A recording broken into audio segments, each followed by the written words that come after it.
మారెళ్ళ రామకృష్ణ గారు జ్ఞానాన్ని బోధిస్తే పత్రిజీ గారు ఆ జ్ఞానాన్ని జనంలోకి తీసుకెళ్లారు. విఠల్ బాబా గారు అద్వైత తత్వాన్ని బోధించారు. ఒకే సమయంలో 2012, 10 ఆ ప్రాంతం 10 నుంచి 12 ప్రాంతం నాకు ఒక పక్క మారెళ్ళ రామకృష్ణ గారు, రెండో పక్క పత్రిజీ గారు, మూడో వైపు విఠల్ బాబా గారు. ముగ్గురు సామాన్యమైన గురువులు కాదు. విఠల్ బాబా గారు గొప్పతనం ఏంటి అంటే ఊరక ఎప్పుడో యోగులు ఎంతో గొప్పవాళ్ళు అని చెప్తూ ఉంటారు.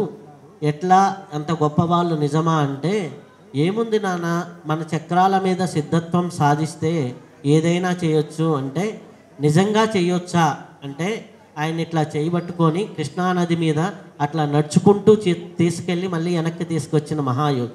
ఇది ఎప్పుడో కాదు, 2011 కృష్ణానది మీద వాటర్ ప్రవహిస్తుంటే నడుచుకుంటూ. నా ఫస్ట్ ఎక్స్పీరియన్స్. దత్త గురువుల్లో ఆయన 9వ అవతారం. బాబా గారు సాయిబాబా గారు 6వ అవతారం అయితే ఆయన 9వ అవతారం. మనకి శ్రీపాద వల్లభులు గారు మొదటి అవతారం అయితే వారు 9వ అవతారం. అంతటి సిద్ధుడు మహాగురువు.